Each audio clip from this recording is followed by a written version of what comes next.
MCN news కి స్వాగతం. ముందుగా ముఖ్యాంశాలు.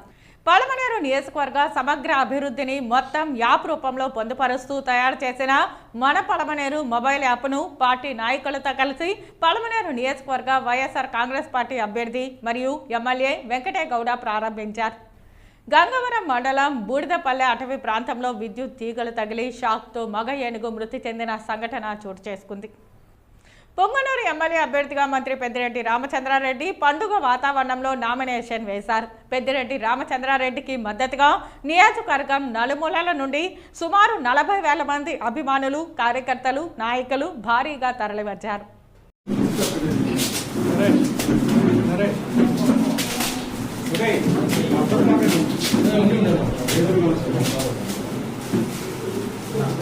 పలమనేరు నియోజకవర్గ సమగ్ర అభివృద్ధిని మొత్తం యాప్ రూపంలో పొందుపరుస్తూ తయారు చేసిన మన పలమనేరు మొబైల్ యాప్ను పార్టీ నాయకులతో కలిసి పలమనేరు నియోజకవర్గ వైఎస్ఆర్ కాంగ్రెస్ పార్టీ ఎమ్మెల్యే అభ్యర్థి వెంకటేగౌడ ప్రారంభించారు.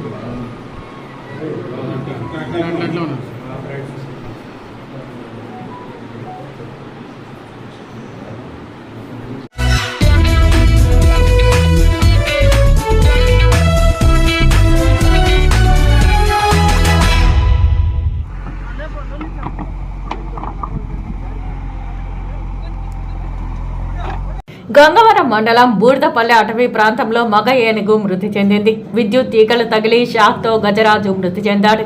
వన్యప్రాణుల కోసం వేటగాళ్లు ఏర్పాటు చేసిన విద్యుత్ తీగలు తగలడంతో ఈ ఘటన చోటు చేసుకుంది. ఈ ఘటనకు కారణమైన వేటగాళ్లను వెతికే క్రమంలో అధికారులు ఉన్నారు.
పొంగనూరు ఎమ్మెల్యే అభ్యర్థిగా పెద్దిరెడ్డి రామచంద్రారెడ్డి నామినేషన్ వేశారు. పెద్దిరెడ్డి రామచంద్రారెడ్డికి మద్దతుగా నియోజకవర్గం నలుమూలల నుండి భారీగా అభిమానులు, కార్యకర్తలు, నాయకులు తరలివచ్చారు.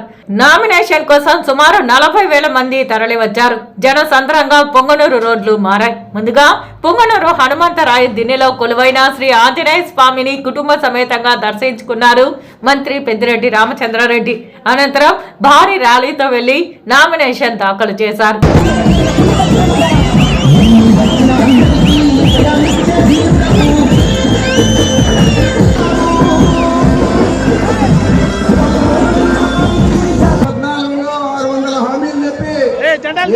నెరవేర్చకుండా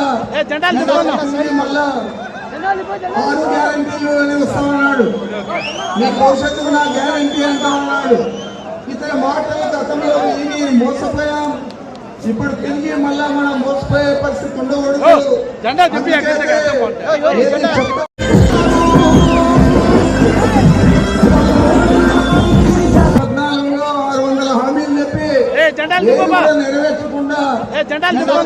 మళ్ళా 6 గ్యారంటీలు అని వస్తామన్నాడు. మీ భవిష్యత్తుకు నా గ్యారంటీ అంటామన్నాడు. ఇతర మాటలు గతంలో విని మోసపోయాం. ఇప్పుడు తిరిగి మళ్ళా మనం మోసపోయే పరిస్థితి ఉండకూడదు. ఏది చెప్తాడు అది చేశాడు మన నాయకుడు జగన్మోహన్ రెడ్డి గారు. చెప్పింది చేశాడు కాబట్టి ఆయనకు అండదండగా నిలుద్దాం. ఆయన మళ్ళా ముఖ్యమంత్రి అయ్యే విధంగా మన ప్రాంతంలో నన్నే కాదు మన జిల్లాలో అందరినీ కూడా మనం గెలిపించుకుందామని చెప్పి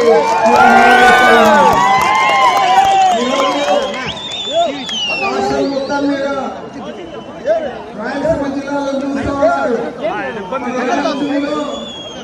మొత్తం సీట్లు గెలిస్తే మనకి నల్లేరు మీద నడక మాదిరే ఉంటుంది మన ప్రభుత్వం ఏర్పాటు. ఇప్పటికే అన్ని సర్వేలు కూడా మనకు అనుకూలంగా ఉన్నాయి.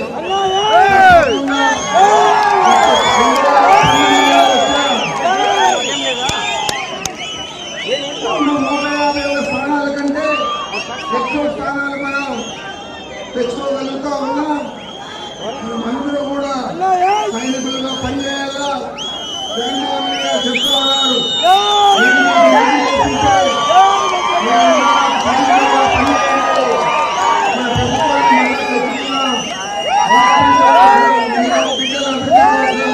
మీ కుటుంబ అభివృద్ధి కోసం మన ప్రాంత అభివృద్ధి కోసం కృషి చేస్తామని చెప్పి వాళ్ళు అదే పదే చెప్తున్నారు. శాసనసభకు పోటీ చేస్తా ఉన్న అభ్యర్థి మీ అందరికీ కూడా తెలుసు. ఇదే పూర్వకి వాళ్ళే అడిగిన ప్రకారం ఆయన యాత్రకు చంద్రబాబు యాత్రకు బైపాస్ రోడ్లో పోయేట్టు వాళ్ళు రోడ్డు మ్యాప్ అప్రూవ్ చేసుకొని ఎస్పీ దగ్గర తిరిగి ఇక్కడ వచ్చి మనం ఊళ్ళో ప్రవేశించాలంటే ఆ రోజు పోలీసులు అడ్డుకుంటే పోలీసులు వాళ్ళకు గలాట జరిగితే మనముల ఊళ్ళని చెప్తా ఉన్నారు. మనం ఎవరైనా ఇక్కడ ఏమన్నా చిన్న తప్పు చేశామా శాంతి భద్రతలకు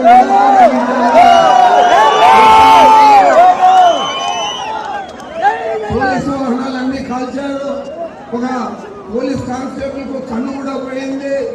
ఈ విధంగా పోలీసుల మీద దౌర్జన్యం చేసి మన మీద చిత్రీకరించే ప్రయత్నం చంద్రబాబు నాయుడు ఇప్పుడు ఇక్కడ పోటీ చేస్తా ఉన్నా రామచంద్రారెడ్డి ఇద్దరు కూడా మన మీద ప్రచారం చేశారు. పోలీసులు పోతే కేసులు పెట్టరా? కేసులు పెడితే జైలు పోరా? మరి వారు కూడా దిగుతూ ఉన్నారు మన గురించి. మీరు రౌడీలుగా పోలీసుల మీద దాడి చేసి ఆ దాడికి ప్రతిఫలంగా మీరు జైలుకు పోతే మమ్మల్ని రౌడీలని మాట్లాడితే బుద్ధుండాలా మీకు అన్ని చెప్తూ ఉన్నారు. అదేవిధంగా పార్లమెంటుకు ఒక ఆయన పోటీ చేస్తా ఉన్నాడు. అసెంబ్లీలోనే చెప్పుకున్నాడు, నేను తెలంగాణలో పుట్టి పెరిగాను, తెలంగాణ వాసిని. మళ్ళీ ఏ మోహం పెట్టుకొని ఇక్కడికి పోటీ చేస్తా ఉన్నాడు. పార్లమెంట్ కూడా అడుగుతా ఉన్నాను. ఇతను ముఖ్యమంత్రి అయ్యేదానికి అక్కడ చిదంబరం గారిని కాళ్ళు పట్టుకొని లేనిపోని కుట్రలన్నీ చేసి జగన్మోహన్ రెడ్డి గారి మీద నాకు ముఖ్యమంత్రి భావిస్తే జగన్మోహన్ రెడ్డి గారిని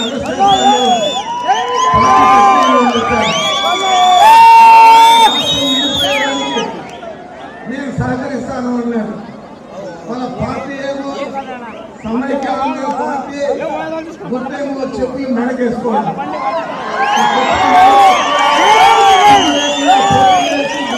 ఓడిపోయి ఈరోజు మళ్ళా 10 సంవత్సరాల తర్వాత వచ్చి నేనున్నాను, నేను పోటీ చేస్తానని వచ్చాడు. నీకు ఇల్లు లేదు, మీ తమ్ముడు ఎప్పుడో అప్లై చేసుకొని తరిమేశాడు.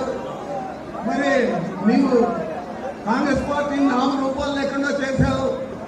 జగన్మోహన్ రెడ్డి గారిని 16 చెప్తా ఉన్నాడు కానీ పాత్ర వస్తామని. నీ మొగానికి నేను రావాలా?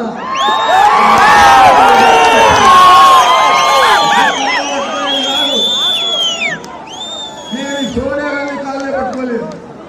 నువ్వు పాడబోయే కాళ్ళు పట్టుకొని ముఖ్యమంత్రి అయ్యావు. సిగ్గు లేకుండా ఈరోజు వాళ్ళు పట్టుకున్నారని మాట్లాడతాం. మీకు నాకు మా తమ్ముడు భాస్కర్ రెడ్డి గారు ఉన్నప్పటి నుంచి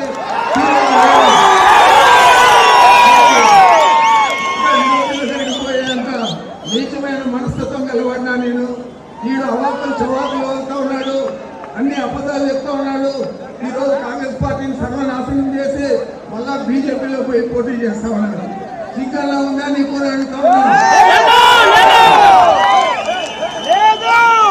పుట్టగొట్టలు సత్యసాయిబాబా చనిపోతే వారం 10 రోజుల శవాన్ని ఎట్లా పెట్టుకొని లారీలతో బంగారు నగలు డబ్బులు అన్నీ కూడా నెల్లూరు తోలి చిదంబరానికి భాగం పెట్టించావు. నువ్వు కూడా దోచుకున్నావు. దోచుకోవడమే నీ పని అయితే ఈరోజు ఏ ముఖం పెట్టుకొని మన జిల్లాకు వచ్చాడు, పోటీ చేస్తా ఉన్నాడు. అందుకే మేము అందరినీ అడుగుతా ఉన్నాం, నాకు ఒక ఓటు తగ్గినా పర్వాలేదు,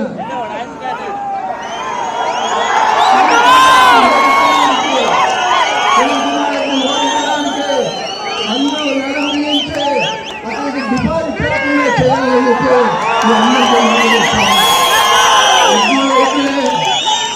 ఒకడేమో రౌడీజం చేసి మన మీద ఉంటాడు, ఇంకొకడేమో అన్ని అవినీతి పనులు చేసి ఈరోజు అవాకులు చవాకులు వాడుతూ ఉన్నాడు. మరి వీళ్ళిద్దరిని కూడా చిత్తులో ఓడించాలని చెప్పి మన నియోజకవర్గ ప్రజలకు, ఈ జిల్లా ప్రజలకు అందరికీ నమస్కరించుకుంటున్నాను.